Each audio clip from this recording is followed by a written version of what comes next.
Merhaba arkadaşlar, kanalıma hoş geldiniz. Bugün sizlerle bu yastık modelini yapacağız. Daha önce size bu runner yapılışını paylaşmıştım. Bugün sizlerle bu runner'a takım olan yastık modelini paylaşacağım. Bu şekilde hem spor görünen yastık, yarım yastık modelini göstereceğim. Hem de böyle uzun yastık modelini paylaşacağım. Yarım yastık modelini yaparken ekru renk kullandım. Tam modelini yaparken simli ekru renk ip kullandım. Ekru yarım yastık modeli yaparken tahta boncuklar kullandım. 19 milimetre tahta boncuk kullandım. Tam yastığımı yeşil kadife yastık kılıfının üzerine geçirdim. Bu yarım yastığımı da kendiyle aynı renk keten kumaş yastık kılıfının üzerine geçirdim. Bu yastığım 45'e 45 santim. Arkadaki yastığım biraz daha büyük, 50'ye 50 santim. Bu yastık ölçüsüne göre yapmanıza gerek yok. Siz elinizde bulunan yastık kılıflarına göre yapabilirsiniz. Bu taban kısmı modelin değiştirmiyor. Yastığın enine göre yapıyoruz. Modeli yaparken ben koton makrome ipleri kullandım. Yurt dışında yaşadığım için yabancı marka ip kullandım. Siz bulunduğunuz bölgedeki herhangi bir ipleri kullanabilirsiniz. Ki kullandığınız marka ipleri videonun yorum kısmına yazarsanız diğer arkadaşlara fikir olur. Kanalıma hala abone değilseniz kanalıma ücretsiz abone olabilirsiniz. Videomuzun daha çok kişilere erişmesi için beğen ve yorum yaparak kanalımıza destek olabilirsiniz. Sizlerden ricam, benden görüp yapan arkadaşlar sosyal medyalarda paylaşım yaparken kanalımdan bahsederseniz kanalımız daha çok kişilere erişmiş olur. Bu modeli yaparken kısa modele yaklaşık 200 metre ip gitti. Uzun modele de yaklaşık 200 metre ip gitti. Kısa modele püskülleri çok olduğu için püsküllere daha çok ip gitti.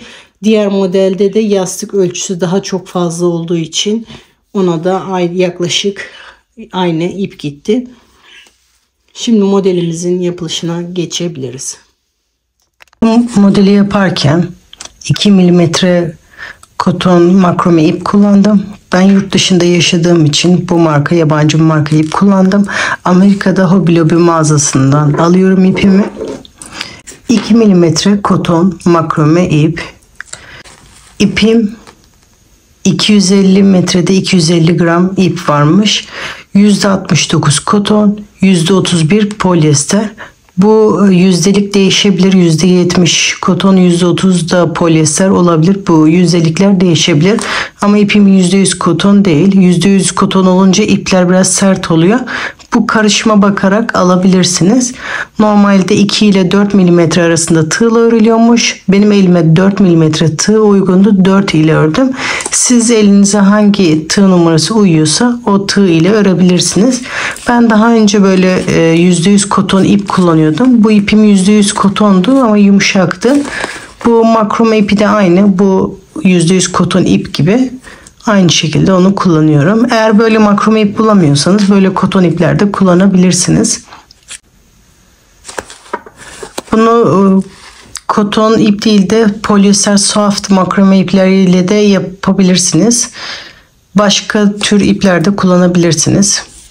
Kağıt ip, jüt ip, hangi ipi tercih etmek istiyorsanız bildiğiniz iplerle de deneyebilirsiniz. Benim şu anda bildiğim bir ipler yok. Türkiye'de bildiğiniz ipleri, kullandığınız ipleri yorum kısmına yazarsanız diğer arkadaşlarımıza fikir olur. Diğer arkadaşlarımız da bu iplerden kullanabilirler. 4 milimetre tığ kullandım.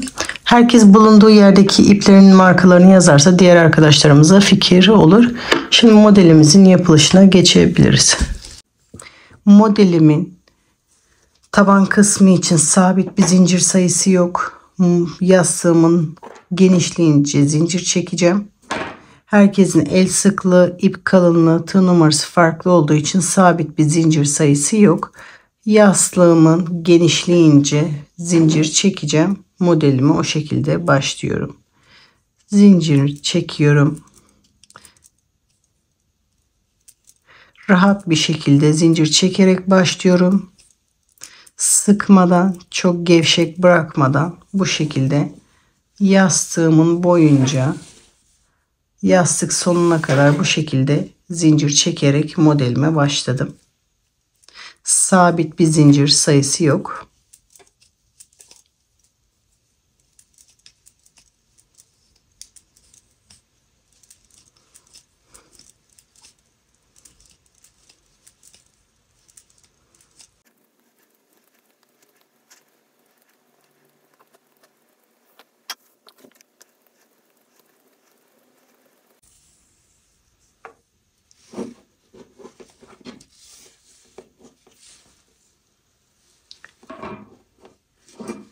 Şimdi yastığımı ölçüyorum.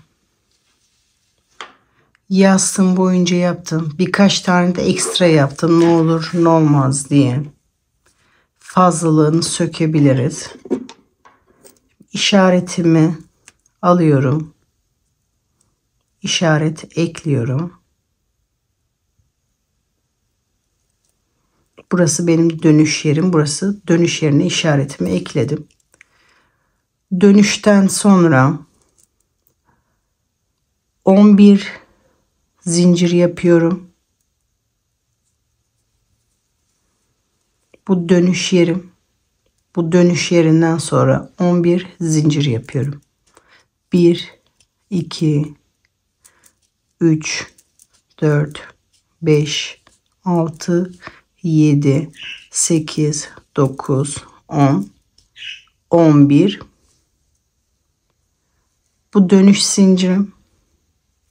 Bu işareti aldıktan sonra 6. zincire bir sık iğne yapıyorum. 1 2 3 4 5 6. 6. zincire bir sık iğne yapıyorum. İlk yuvarlağımız bu şekilde oluşmuş oldu. Bu şekilde. Tekrar 11 zincir. 1 2 3 4 5 6 7 8 9 10 11. Bu battığım zincirden sonra tekrar 5 zincir sayıyorum. 6. zincire bir sık iğne yapıyorum. 1 2 3 4 5 6.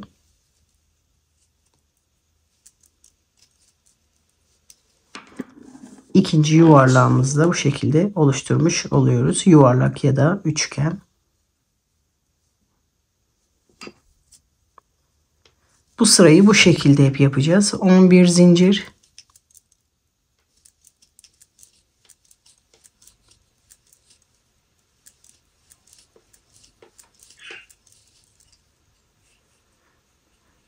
Beş zincir sayıp 6. zincire bir sık iğne yapıyoruz. 6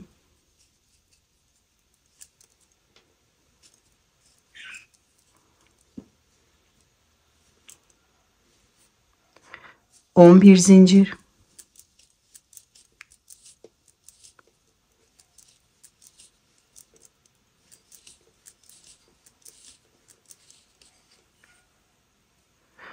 6. zincire bir sık iğne. 6. Bu sırayı bu şekilde sıra sonuna kadar yapıyoruz. Yastığın kenarından ölçüp yastığın boyunca bu kenara kadar aynı bu şekilde devam ediyoruz. Sıra sonuna kadar bu şekilde yapalım.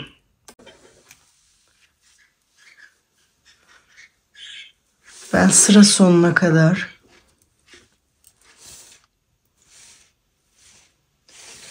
bu şekilde sıra sonuna kadar yaptım.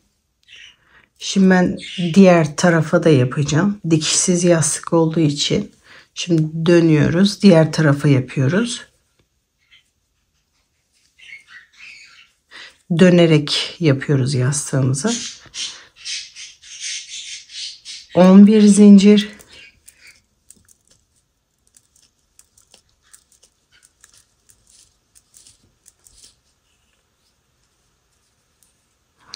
Diğer sırada battığımız aynı yere batarak bir sık iğne yapıyoruz. Bu şekilde. 11 zincir.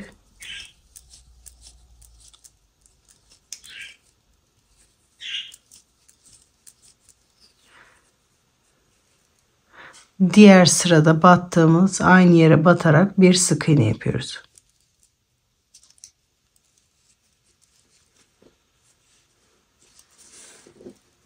Bu sırada her battığımız yere batacağız. 11 zincir. Battığımız yere batacağız. 11 zincir. Buraya batacağız. Bir sefer daha yapalım. 11 zincir.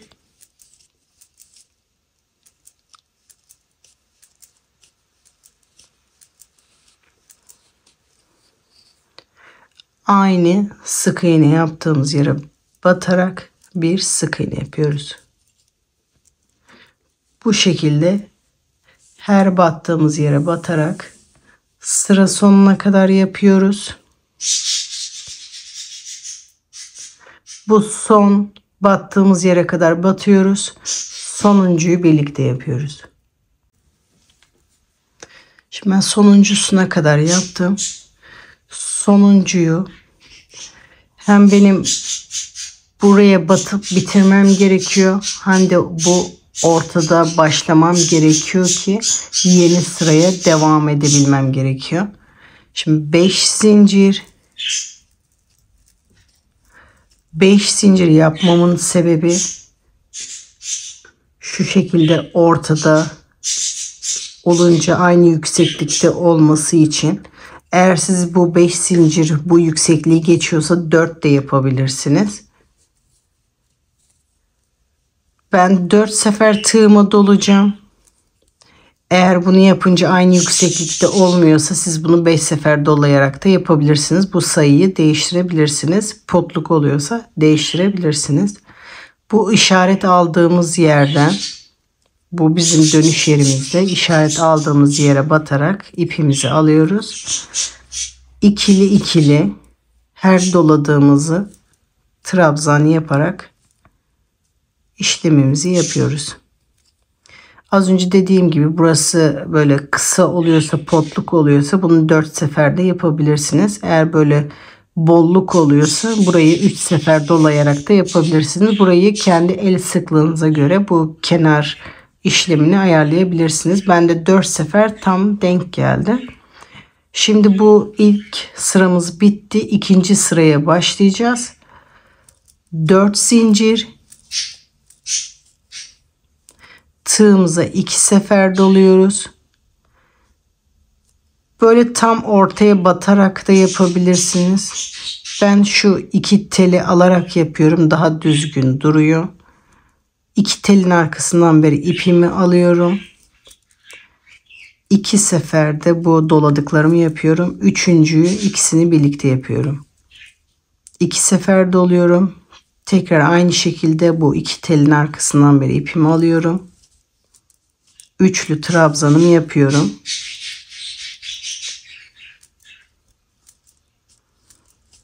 Bu ilk yaptığımız 4 zincirde trabzan olarak sayıyoruz. 1, 2, 3, 4. Toplamda 5 tane yapıyoruz.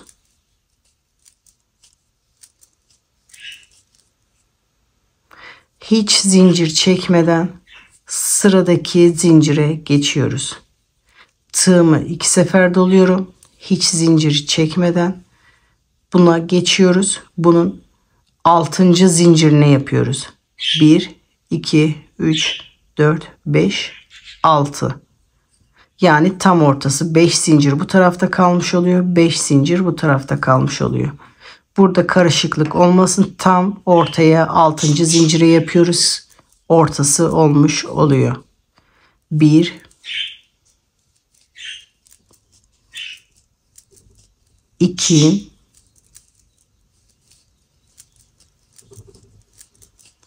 3, 4,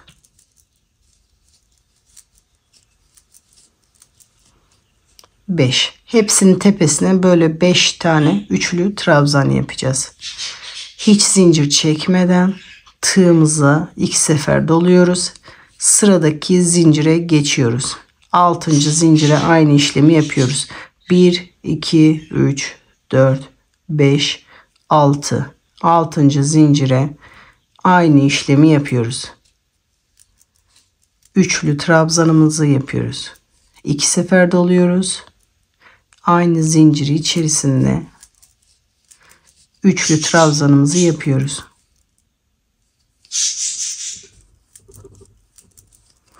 3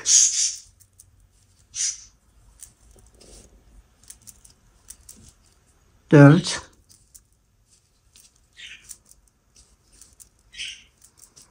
ve 5. Bu şekilde sırasıyla hepsini yapıyoruz. Hiç zincir çekmeden tığımızı 2 sefer doluyoruz. 6. zincire 1 2 3 4 5 6 trabzanlarımızı yapıyoruz. 1 2 ikinci trabzan, üçüncü trabzan, dördüncü trabzan ve beşinci trabzan. Bu şekilde hepsinin üzerine yapıyoruz sırasıyla. Bu sırayı kenara kadar yapıyoruz. Bu kenarı da aynı bu kenar gibi. Hiç zincir çekmeden bu kenarda dönüyoruz. Diğer kenarda sıra sonuna kadar yapıyoruz. Bu kenara kadar yaptım. Dönüşte de aynı şekilde tığımı doluyorum. Hiç zincir çekmeden diğer kenara geçiyorum. Burada da 6. zincire aynı şekilde trabzanlarımı yapıyorum. 1 2 3 4 5 6.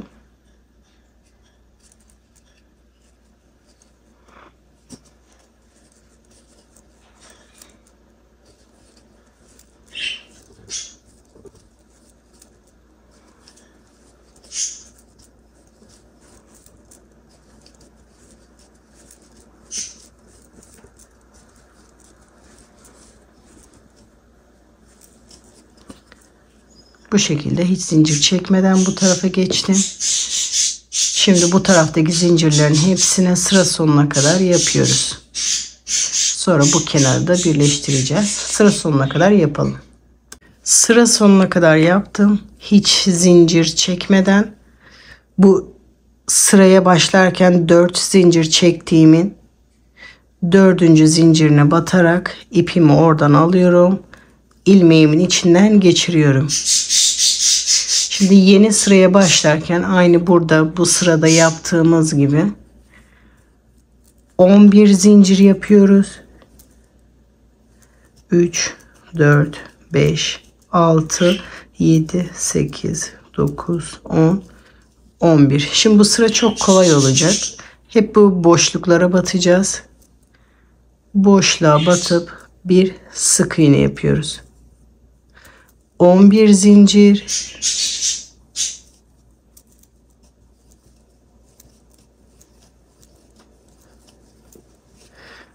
boşluğa gelip burada bir sık iğne yapıyoruz. Burada 5 zincir atlayıp 6. zincire bir sık iğne yapıyorduk. Şimdi burada her boşluğa batıyoruz. 11 zincir,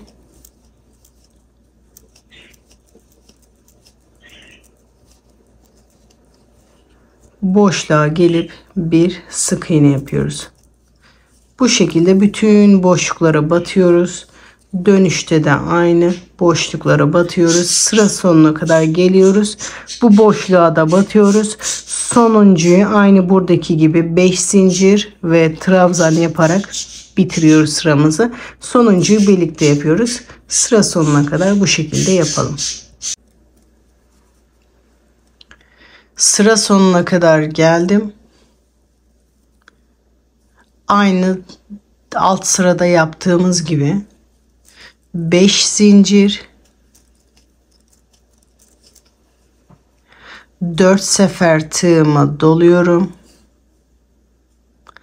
Bu başlangıç kısmına batarak ikili ikili bu doladıklarımızı yapıyoruz. En sonunda bu ikiliyi yaparak bitiriyoruz. Şimdi burada yaptığımız gibi 4 zincir, tığımıza 2 sefer doluyoruz. Bu 2 teli alarak trabzanlarımızı yapıyoruz. 2 sefer doladığımızı, son seferde bu son 2 ilmeğimizi yapıyoruz. 2 sefer doluyoruz. Bu 2 telimizin arkasından beri trabzanlarımızı yapıyoruz. 2 sefer ilmeğimizi doluyoruz. Bu 2 telimizin arkasından trabzanlarımızı yapıyoruz. Toplamda bu ilk zincirimizde trabzan olarak sayıyoruz. Toplamda 4 oldu.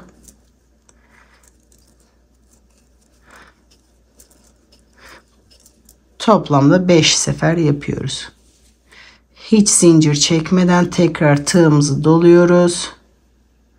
Sıradaki zincirin 6. zincirine batarak trabzanımızı yapıyoruz. 1 2 3 4 5 6 1 2 ve üçüncüyü birlikte yapıyoruz. Toplamda 6 trabzan yapıyoruz. Üçlü trabzan.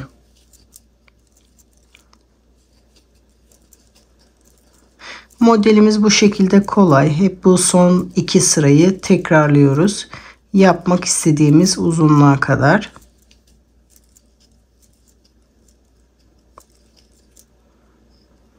Bu şekilde hep bu 2 sırayı tekrarlıyoruz. Örneğimiz böyle basit. Bu şekilde sıra sonuna kadar hep tekrar ediyoruz.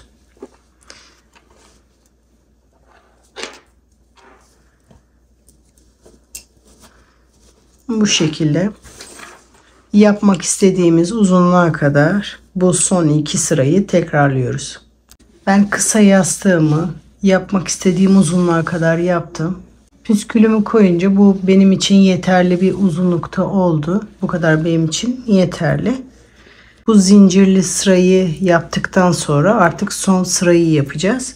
Bu sırayı yapmayacağım. Şimdi son birleştirmeyi yaparken aynı diğer sıralarda yaptığımız gibi 5 zincir 4 sefer tığıma doluyorum. Aynı diğer sıralarda bitirdiğimiz gibi sıramı bitiriyorum. İlk battığım yere batarak doladıklarımı 2 2 yapıyorum. En son ikisini birlikte yapıyorum. Şimdi en son sırayı hem bitirmek amaçlı hem de toparlamak amaçlı yapıyoruz. Eğer siz son sırayı bu şekilde bitirmek istiyorsanız bu trabzanlı olarak da bitirebilirsiniz. Ama ben runner'la takım olsun diye aynı runner'daki gibi bitirmek istiyorum. Şimdi hem toparlanması için bu son sıranın hem de bitiş sırası olsun diye 5 zincir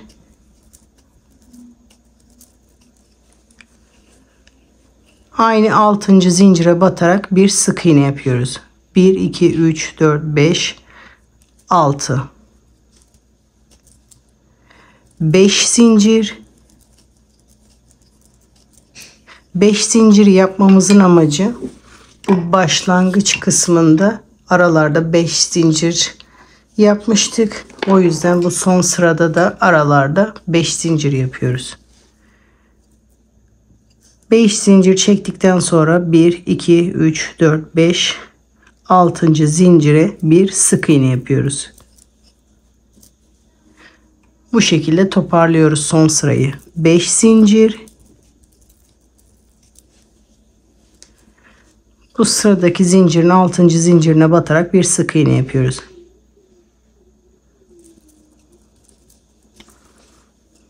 Son sırayı bu şekilde yaparak bitiriyoruz. Bütün hepsinin tepesine sıra sonuna kadar bu şekilde dönerek geliyoruz.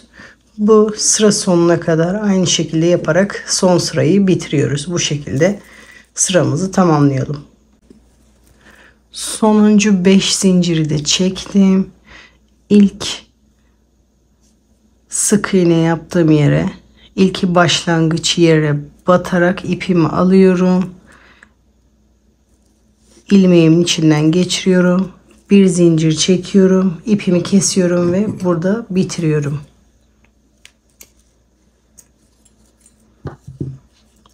Ve bu ipimizi de arkada saklıyoruz.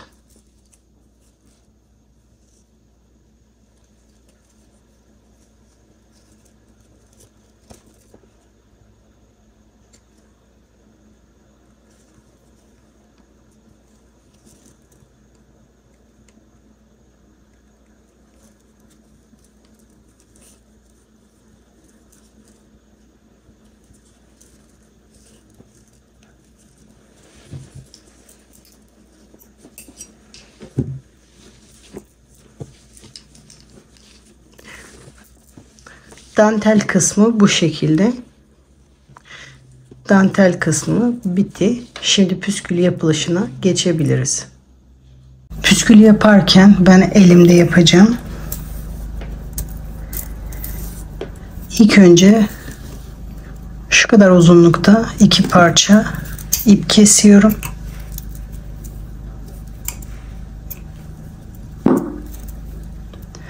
İpin bir ucunu bu şekilde elimde tutuyorum. 15 defa sarıyorum. 1, 2, 3, 4, 5, 6, 7, 8, 9, 10, 11, 12, 13, 14 ve 15. İpimi kesiyorum. Tek ipimi alıyorum. Sardığım ipin içinden geçiriyorum. 2 sefer düğüm atıyorum. Sıkı düğüm atıyorum. 2 sefer sıkı düğüm atıyorum.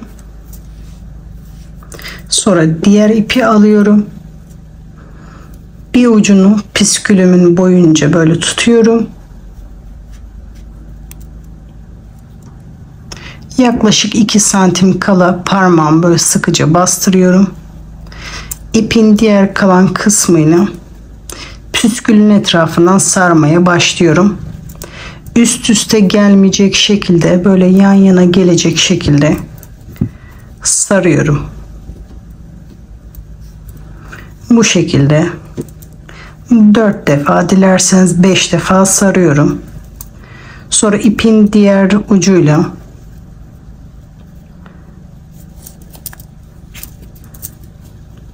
İki sefer düğüm atıyorum.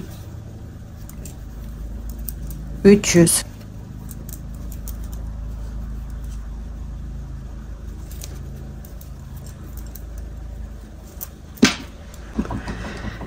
İğne yardımıyla ya da tığ yardımıyla bu düğüm attığımız, bu sardığımız yerin arkasından beri ipimizi geçireceğiz. Sardığım düğümün arkasından beri tığımı geçiriyorum. İlk önce tek ipimi çekeyim. Bunu çektim. Sonra diğerini deniyorum.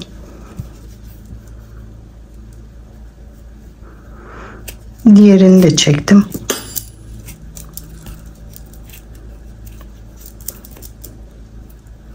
Sonra ikisini birlikte çekiyorum. Düğümü o tarafa çekmeye çalışıyorum.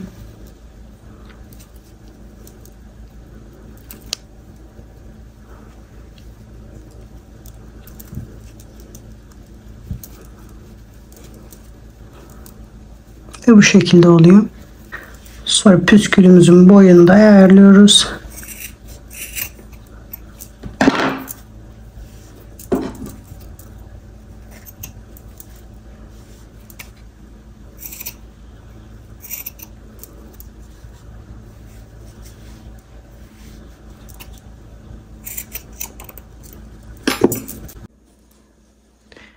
Püsküllerimiz hazır. Ben püskülleri takarken bu sık iğne olan kısımlara püskül taktım. Siz isterseniz bu boşluk olan kısımlara da takabilirsiniz. Ben püsküllerimi takarken bu şekilde 19 milimetre tahta boncuk kullandım. İsterseniz bu şekilde sade de takabilirsiniz. Runner'da tahta boncuk kullanmamıştım. Sade yapmıştım. Hoş durmuştu. Eğer isterseniz bu şekilde tahta boncuk da kullanabilirsiniz. Bu sık iğne yaptığım yerden tığımı geçiriyorum. İpimin tekini oradan alıyorum. İpin diğer kısmıyla 2 sefer düğüm atıyorum. Sonra iplerimi boncuğun içinden beri tek tek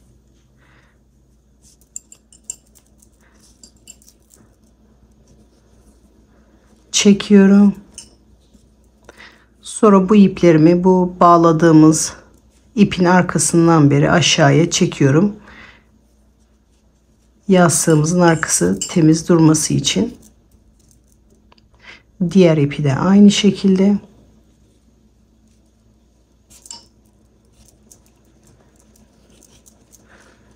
Eğer ipimiz püskülümüzden uzunsa fazlalığı kesiyoruz.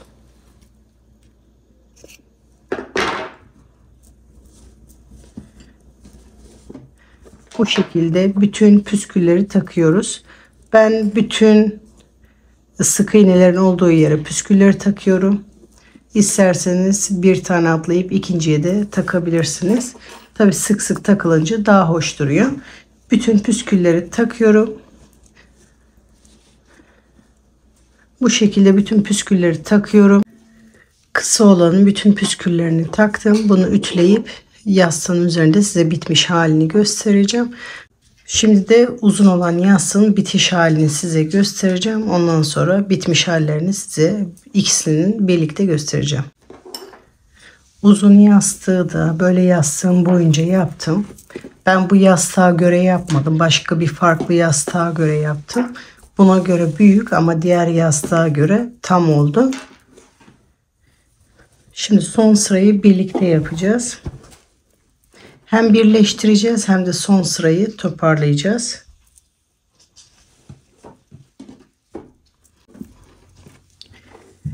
İlk önce bir yastığımı bu alttan beri düzeltiyorum. Yastığım nasıl bir denk geliyor. Bir düzeltiyorum yastığımı. Nasıl denk geliyor.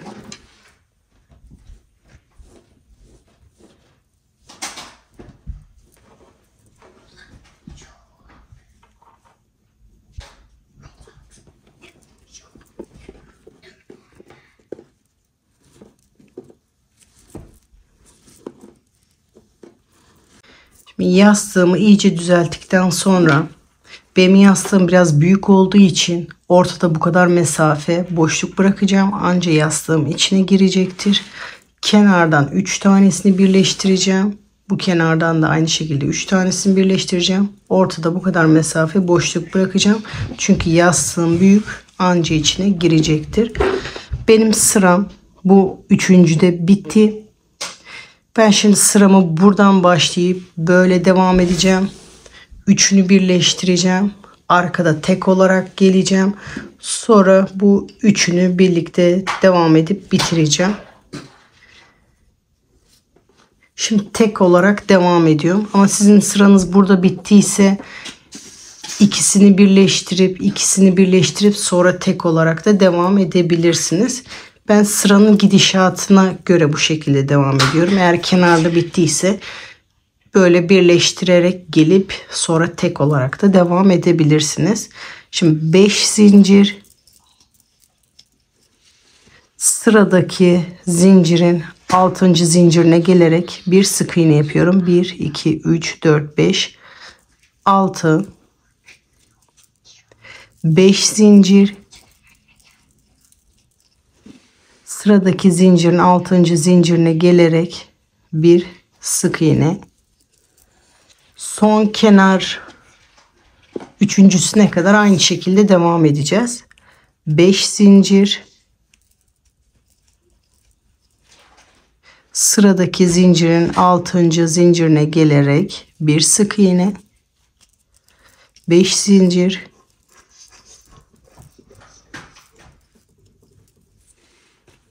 sıradaki zincirin 6. zincirine bir sık iğne. 5 zincir, 6. zincirde bir sık iğne. 5 zincir, 6. zincirde bir sık iğne. Şimdi son tekliği yaptık. Artık üçünü birlikte yapıyoruz. Şimdi üçünü birlikte yapıyoruz. Şu ana kadar tekliği yapmıştık. Şimdi ikisini birlikte yapıyoruz.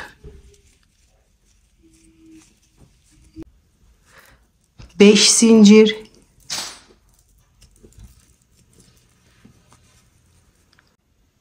1 2 3 4 5 6. zincire batıyorum. Diğer tarafta da aynı şekilde 1 2 3 4 5 6. zincire batıyorum. İpi alıyorum ve bir sık iğne yapıyorum. 5 zincir. Burada da aynı şekilde ikisini birlikte bu şekilde sık iğne de yapabilirsiniz. Ama biz bunların hep zincirlerin içine battığımız için aynı şekilde devam etmek için zincire batıyorum. 1 2 3 4 5 6 1 2 3 4 5 6. zincire batıyorum. İpimi alıyorum. İkisini birlikte bir sık iğne. 1 2 3 4 5. Burada da aynı şekilde 1 2 3 4 5 6 1 2 3 4 5 6 ipimi alıyorum ve bir sık iğne yapıyorum. Bu şekilde burayı bitirmiş oluyoruz. Bir zincir yapıp ipimi kesiyorum burada. Bu ipimizi saklıyoruz. Sonra tersine dönüyoruz. Bu ikisini birleştirdiğimiz yerde tekrar buraya devam ediyoruz. İpimi alıyorum. Bir zincir yapıyorum. Burada ikisini birleştirdiğimiz yerde tekrar ipimizi alıyoruz. Burada ipimizi sabitleştiriyoruz. 5 zincir.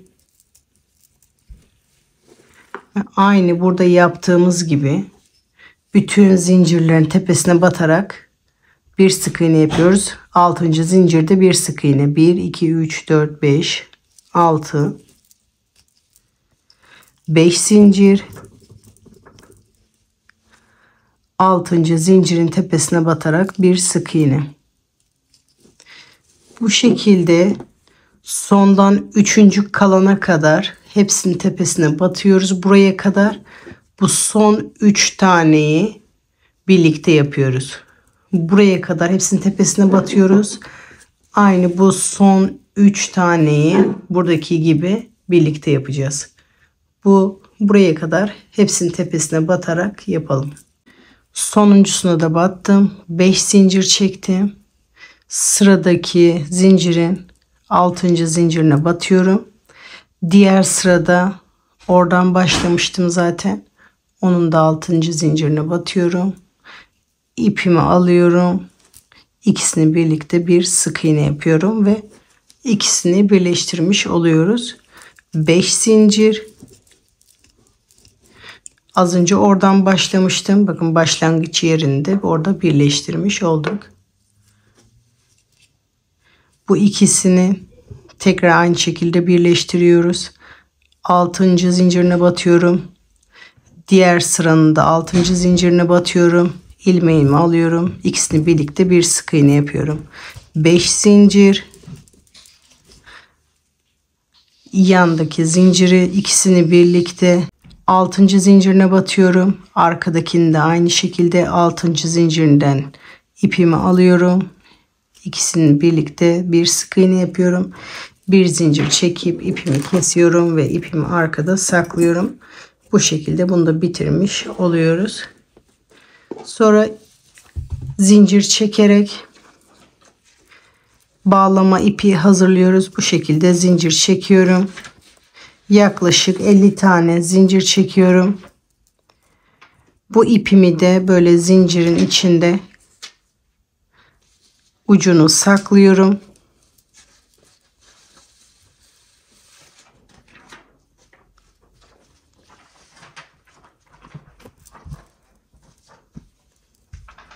Temiz durması için bu ucunu da zincirin içinde saklıyoruz. Yaklaşık 50 tane zincir çekip bu şekilde hazırlıyorum.